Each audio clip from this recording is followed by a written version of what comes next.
Live from the JSA Podcast Studio, presenting Data Movers, showcasing the leaders behind the headlines in the telecom and data center infrastructure industry. Hey everybody, Happy New Year 2022. Welcome to our podcast series, Data Movers. I'm your host, Jamie Scott Okataya, founder and CEO of JSA, along with my fabulous co-host, top B2B social media influencer, Mr. Evan Kirstel. Hey, Evan. Hey, everyone. Hey, Jamie. Welcome to Data Movers, where we sit down with the most influential men and women of today's leading telco and data center world, supporting the infrastructure requirements of this new normal. Before we jump into the interview, Jamie, you know I'm a gadget fanatic. Pretty much all of my disposable income goes into tech gadgets. And we had CES last week. Don't know if you caught any of it. You know what? Only a couple of highlights, but this pandemic has been taking up most of the headlines, unfortunately. But tell me more. What should I have been paying attention Let's to? play a little game here. I will go through some products that I was excited about, and you give me a yes or no. Would Jamie and family want these products in their home? How's that? We'll measure up at the end. Fun. All right. First of all, was a color changing chameleon BMW. So it goes from black to white to shades of gray and different skins. So what do you think? Would you want to drive a color changing BMW? Yeah. So can I choose which, or is it going to change as I'm driving?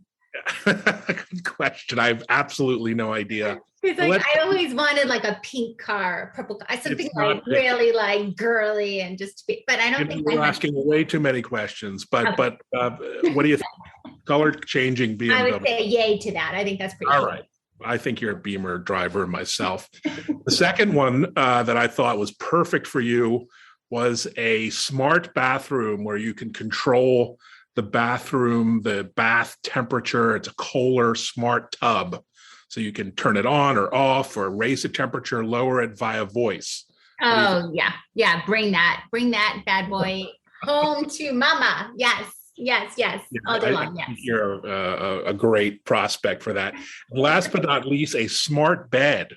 So this bed adjusts itself based on your sleep patterns, raises and lowers based on your breathing, can measure heart rate and temperature and cool or warm based on, your sleep. What do you think? A smart bed? Do you think that's the future of sleep? Yeah, probably. I mean, I hate to say we're kind of tech gadgets too at home. And already I love how cool our bed, like we can lift up, we can have our feet raised, we can add, temperature, but can it control both sides? Because I like to be warm. Okay. Well, we'll give it a yes. So I'll say yes. Yes. True. We'll move on to our guest to get to some practical kind of discussions here. And you know what? It's actually a fabulous transition because when we talk top cutting edge technology, our guest here is top of the list here. We are excited to announce Jim Hughes, National Sales Manager of Mitsubishi UPSD, over to Data Movers. Hey, Jim. Hey, Jim. Good to see you and hear you. So in doing my research here, I'm looking at your LinkedIn profile. And your headline is that you're the maker of amazing. So That's a very high standard. So what is amazing and what are you making here? Yeah, this is true. But first, before I get to that, I'm a yes to every one of those gadgets. Right? Like it's going to make your life better. I'm a gadget head and yes, and yes. So I take, titles in general. They're not my favorite. And when I get introduced as Jim Hughes, National Sales Manager, UPSD, it just doesn't do a lot for me. It doesn't say, in my opinion, who I am or why I do what I do. And I a few years back, I thought about this and thought about what I do and what I want to do on a daily basis. And really, I think Maker of Amazing gives me that opportunity to do every day and everything I do to make a difference and to work to make changes for the better in the form of making amazing. So to answer your question, Evan, what is making amazing? It depends what I'm doing and who I'm influencing. I'm a youth soccer and hockey coach, and I take that responsibility for what it is. And I recognize that I have an opportunity with every interaction with every child I'm with to make amazing and help them make amazing. And then you look at our industry, and what a great industry to be in. It is rapidly changing. Technology in general continues, to change faster and faster. And there's a downside to this rapid change, and that is, the impact on the environment, the impact on the future of our planet. And so not only myself, but Mitsubishi in general, our philosophy is to make changes for the betterment of society, for the future. And so we work, to make the most technologically advanced, the most energy efficient, the most reliable solutions. And you just break that down, take reliability. We scrap so many products today. We're a consumable world. And there's a downside to that. There's costs in breaking down materials. There's CO2 emissions in breaking down materials. There's islands of plastic floating in our oceans. So we want to make solutions and products that last, so there's less waste. We want to take energy seriously, and we're also focusing on renewables. So that's a lot, but really, maker of amazing, to me, it just says, do your best, make a difference, and if not me, who's going to do it? And this whole less human touch, reducing the element of human touch, it makes me think of course, Age of Resignation in our headlines. But it's really Age of Resignation is pushing us more forward, perhaps, to this age of automation, something obviously Mitsubishi and your division there being really driving a trend. Could you tell us a little bit more about this? Sure, Ken. Yeah. So you're right. The automation that we're seeing today in almost every aspect of our lives is growing. And it's interesting because as we build more and more data centers, manufacturing facilities, et cetera, the thought process would be we're going to need more humans to be a part of these facilities and these processes. And the reality is that's not true. Over the last 10 or 15 years in the data center business, we've seen staffs cut by 50, 60% just through technology.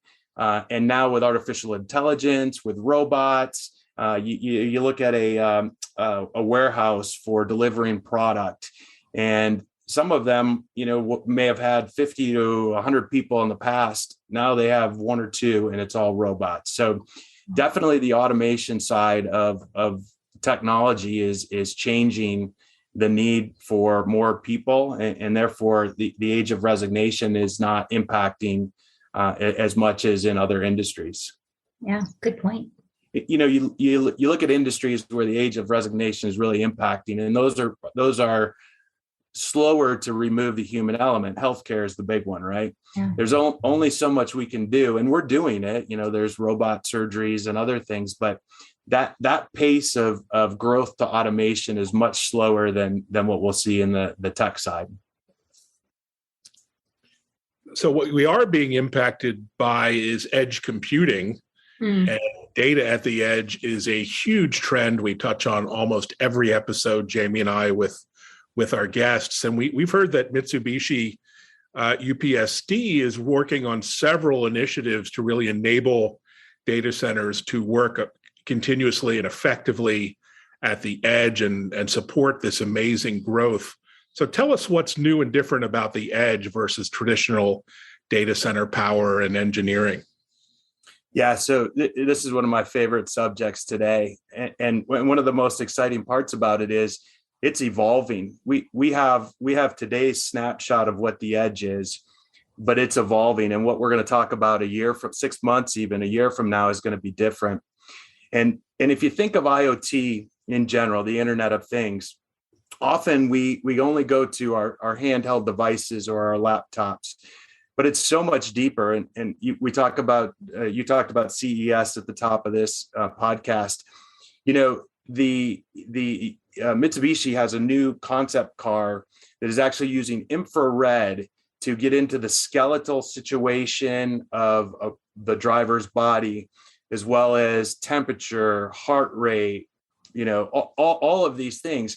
And what that means to the edge is, as this car is driving from one side of the block to the next, hundreds of thousands of compute points are going to be needed.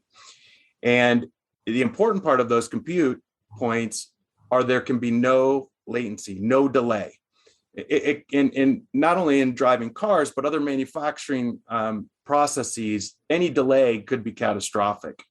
So what we're doing at Mitsubishi, today we have products both for the uninterruptible power side of it, as well as the cooling side of it, really focused on the increased growth in containerized or modular buildings that are moving out to the edge. In the future, we're developing products that will have more control, more remote control, more remote monitoring, become really autonomous without the need for a human to be anywhere near it very often or ever at all. And again, we think about the edge, we'll see edge compute on every major city street, but we're also going to see it out in the middle of nowhere, where it takes hours for somebody to get there. So we have a lot of exciting stuff coming. I'm sure we're going to see more and more as the evolution of the edge continues, which is just incredibly exciting. Great. So I'll take this last question here. You've had a good run at Mitsubishi, I guess 13 or 14 years, very exciting career. What's your advice to younger generations or even your younger self for folks who want to enter this field of data center and cloud tech? Yeah, my first bit of advice is just do it. Get in, no matter how you start, get in, because I don't see it slowing down. But as I reflect, and we all do this as we go through our careers, I'm a graduate mechanical engineer, so I came out. I wasn't expecting to get into sales or marketing, and I was fairly rigid in my thought processes, very, very disciplined, logical thinker. And now I look back and I say, wow, I screwed up. I could have done things a lot differently. And so what I think about, and I'm just fascinated by our brains. I recently heard a podcast about how our brains work most efficiently. And there's this theory about vertical thinking. And, most of my meetings, I stand on an elliptical. And anytime I get a challenging question, my feet just start moving. And one of the things I learned is sitting is not normal for us. So when we sit, our brain is actually taking processing power and focusing on sitting. Mm-hmm. That processing power could be used for thinking. So how does this roll around to what I tell the younger generation? First of all, be creative. Don't worry about looking weird or being called a disruptor or annoying because you're taking people out of their comfort zone. Be creative. Have fun. If you're not having fun, again, you're not at your most creative. And then just, I'm changing. I used to be a workaholic. I used to work, 7 days a week. That was my life. And I recognize now, letting in other things, personal life, family, walks, in nature, it really helps me be more efficient when I am in that position of creative thinking. So, just have fun, be creative. That's the advice I would give. Yeah. There's a real power when you truly embrace balance. And I think that's one of the cooler things that I see sort of evolving out of this post-pandemic reality that we're in. Okay, so this brings us to one of my favorite sections of Data Movers. It is our rapid fire section, where we just go ahead and throw you a crazy, wacky question and you respond with the first thing that comes to mind. So what is the most used app on your phone and why? So outside of what I would call normal day-to-day, which is Messenger, email, Twitter, Insta, kind of lump those aside. Right. Fitbit, my health app, is probably my most used. And just because, as I've journeyed from this workaholic to sort of this more body conscious thinking sort of person, I want to make sure I'm showing up and doing the things to take care of myself so that I can be the most productive. All right, literally greatest answer yet to that question. So mainly because you mentioned Twitter, so I was very happy. And so on the subject of disconnecting, I mean, what and how do you disconnect? Yeah, so I try nature. There's this Scandinavian concept, and it's I forget, it's free life fit, but it's a Scandinavian term, but that's kind of how it translates. But what it is it's about being outside. And in the Scandinavian countries, the weather is not ideal for being outside, but they focus on getting outside. And for the last several years, I every morning I go out, whether it's 15 below zero or 100 degrees, and I just think there's something so stress relieving and just clears my head. 45 minutes to an hour. And then I try to take breaks during the day too, just to turn off the phone, step away from email, just give your brain a little rest. Yeah. Yeah. And we started this conversation with CES, kind of feel like we have to wrap it up there too. What is the next tech gadget you would like to purchase for yourself and why? Yeah, all of them. I'm a tech gadget guy. This last, maybe right before Christmas, I get this magazine called Sharper Image, and I don't know if you're familiar. Okay. Oh, yeah. So I've got an 11-year-old son, and we sat down after dinner, and he's looking through this. He's like, "Whoa, look at this!" I'm like, "Had that." He's like, "What about this?" I'm like, "Yep, had that." And so slowly, I realized that I pretty much bought 50% of everything Sharper Image has ever had. So recently, I bought a tech shirt that's heated. Love it. The Aura ring. My husband does it. Yeah. There you go. So gosh, what's next? I mean, whatever you can throw at me, I want to try them all. Yeah. And they used to have that magazine in airlines, Yeah. So I would have bought half of it by the time I landed and be like, oh, this is an addiction, Same. Guilty. I like to unwind by reading history. That's kind of my go-to relaxation, actual books. Yes. And, but when it comes to history, who do you find most inspiring and why? Yeah. So I admire, we've had so many incredible leaders throughout the world over the years. Nelson Mandela, a gentleman who spent 30 years in jail and came out without a chip on his shoulder and continued to fight for what he believed was right.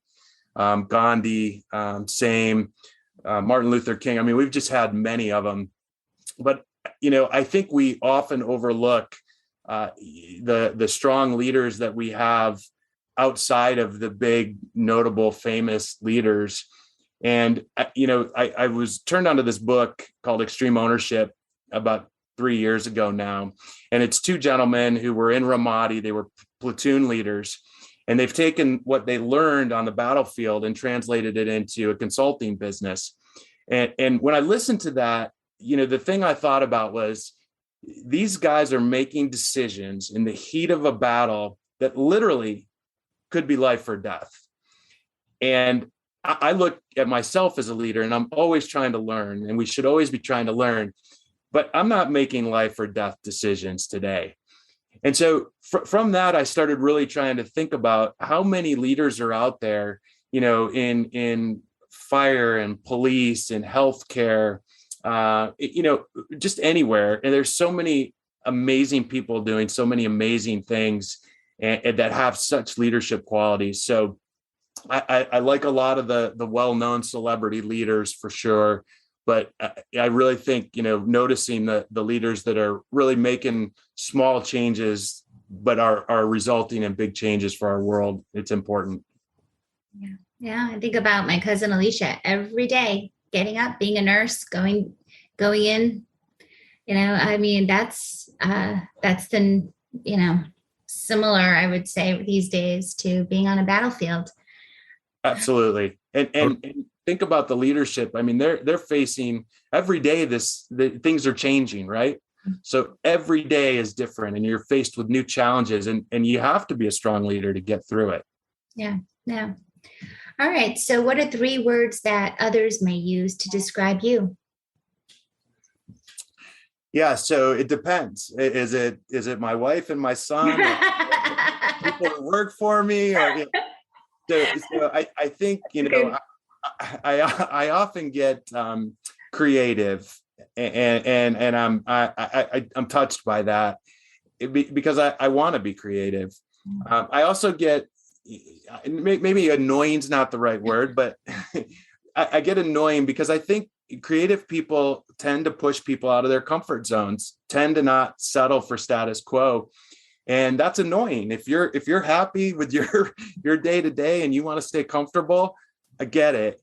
And then I just think, passionate is the other one. And again, just intent. I mean, I wake up every day just with a passion to make a difference, a positive change.